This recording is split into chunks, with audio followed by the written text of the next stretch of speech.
Hello mga Impactitas! For today's fruit cocktail video na mabenta ngayong nalalapit na Pasko kasi maraming gagawa ng salad, mag-unbox po tayo ng aking nabiling mystery box ng mga parcel na hindi na na-deliver, mga hindi na claim, hindi na kinuha ng mga supplier, gano'n. Charot. Mag-unbox tayo ng aking kauna-unahang na-receive na physical Christmas gift ngayong taon. Physical? Oo, physical. Kasi meron naman ng mga naunang nagbigay sa akin ng gift. Kaso, via GCash. 0976546860. Baka naman, gusto mo dyan. Bale, 5 regalo po ito na sabay-sabay kong natanggap sa loob lamang ng isang araw. Galing din sa iisang tao. Dati ko siyang follower at viewer ng aking mga vlogs. Pero ngayon, isa na po siya sa aking mga friend of mine, si Sir Miguel, na pinuntahan ko sa Newport City, Metro Manila para maklaim itong gift at makabanding na rin siya at the same time. So, ayan, isinara ko ulit yung box na nabuksan ko na kanina. Ito pala kasing basket muna ang dapat inuna kong buksan. Ito kasi yung una niyang gift sa akin. So, tikman muna natin ito Biniyak ko siya na parang santol kasi kapamilya naman ito ng santol, 'di ba? Tama ba? Di ko sure. Tanong na lang natin kay Madam Celine Morillo. Masarap siya, manamis-namis. Isa ito sa mga napili niyang gift na ibigay sa akin kasi nabanggit ko dati sa vlog ko na nagpapabili ako ng mangustin doon sa isa kong pangkaibigan. Hindi naman sa favorite ko ito, kundi dahil sa lagi akong nabibitin tuwing nakain ako nito sa Saudi. Ang mahal man kasi, 6 na piraso nasa 30 reals. Kulang-kulang 500 pesos. So okay na yan. Thank you so much po, Sir Miguel. Ngayon, bago ko buksan tong kahon, basahin ko muna itong nakasulat To Oliver, Merry Christmas, Idol. Oliver, the best decision you had decided is quitting your job in Saudi to recuperate. Ano meaning nun? Uy, paki-comment nga, mahina ako sa English. To recuperate your health, remove all stresses, and to have more time with your family and self. Time will come and you will be in abroad once again. So, I am doing my best to show my gratefulness to you. Until you are here in the Philippines, we wish you all the best. From Miguel Tan Felix, from Miguel and family. Wow, thank you so much. Ida-direct voice ko sana itong unboxing ng gifts. Kaso, hating gabi ko na ito nabuksan, B. Kaya hindi ko malakasan yung boses ko. Pag uwi ko galing Maynila kasi, nagpahinga lang ako konti, tas binuksan ko na agad. Na-excitement kasi talaga ako. So, ito na, hindi na natin patatagalin pa. Dito patatagalin intro pa lang, inabot na ng 2 minutes. Di ayan na Punong-puno man, B. Parang mga parcel nga talaga na hindi na-claim.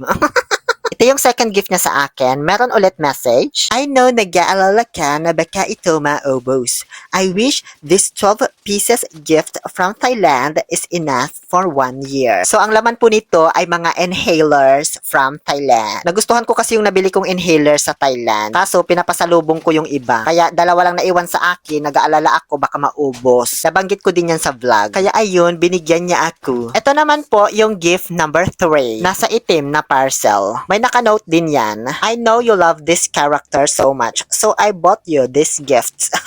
Ay, ano kayang character ito? Hindi ko alam. Wala talaga akong ka-idea-idea, guys. Charot. Siyempre, expect ko na po yung favorite anime ko na Naruto. Ayan. Naruto ba ito? Ba't parang One Piece man to be? Si Monkey D. Luffy man ito. Ay, ayan. Andito pala sa ilalim. Fan din naman kasi ako ng One Piece, Mahilig kasi ako sa anime. Naruto, One Piece, and of course, Attack on Titan. Sama mo na rin ang Detective Conan and Mr. Bean. Yan yung mga anime na gusto kong magkaroon ako ng mga merch nila. Nagustuhan ko talaga itong long sleeve na shirt kasi nababagay ito gamitin pag nasa bukid at kapag nagmotor ka, diba? So, proceed naman na tayo ngayon sa pang-apat na gift. Bali, ito po iyong pinakamalaki sa kanilang lahat. At syempre, meron na namang nakalagay na message. Actually, hindi lang po siya basta message lang. It's a story kung bakit ito yung mga naisipan niyang iregalo sa akin. Quoted, I bought you this gift kasi alam kong may binili kang ganito sa Saudi. Kaya lang, di mo na ipapackage. Actually, wala po talaga akong idea kung ano ang laman ng gift na ito. Kaya sobra akong na-excite habang binubuksan ko. Sabi ni Sir Miguel, isa daw ito sa mga bagay na naiwan ko sa Saudi. Ang natatandaan ko lang na nabanggit ko sa vlog na naiwan ko sa Saudi noon, iniwan ko talaga siya, ay yung kudkuran ko ng niyog. May sira na rin kasi yun. Kaso, kung kudkuran man ng niyog ito, bakit ang laki naman, kako? Isip-isip ko tuloy, baka ito man yung pangnegosyo na nakudkuran, kaya malaki ba? Hanggang nung tuluyan ko nang nabuksan, rice cooker pala siya. Saka ko lang naalala na may bagong bili pala akong rice cooker noong April 2024. Linag ko pa nga yun habang binibili ko. Tapos umuwi ako ng July, so 3 months ko pa lang siyang ginagamit. Kaya bagong-bago pa talaga nung iniwan ko. Nakalimutan ko na rin i-endorse sa mga roommates ko kasi undecided pa naman ako noon kung babalik pa ba ako o hindi na, diba? So yun po yung kwento ng regalong ito. Our stories shine this Christmas talaga, diba? And now, last but not the least, ang ating panglimang regalo. Ang nakasulat naman dyan, quoted, dahil favorite mo siyang character, why not? Ikaw yung maging character. Huh? At nung binuksan ko, naloka ako, guys. Dito talaga ako tawang-tawa. Diyos ko. Hala, parang nahil yung inner child ko ba? Ganun. Kasi alam nyo, sa totoo lang guys, way back 2012 to 2016, yan yung kasagsagan ng mga magagandang episodes ng Naruto Shippuden. Sa sobrang fan ako, naging dream ko talaga maging isang cosplayer as in. Kaso nga lang, di ko afford kasi pureza lang ako. Below minimum yung sahod ko pa noon. 400 lang ang per day ko. Kaya ang nabili ko lang ay itong head protector. Meron na ako nito dati pa, kaso nawala na yata ngayon. Saka bumili din ako noon talaga ng contact lens na Sharingan. As in. Ayan mukha pa akong butiki dyan, Diyos ko.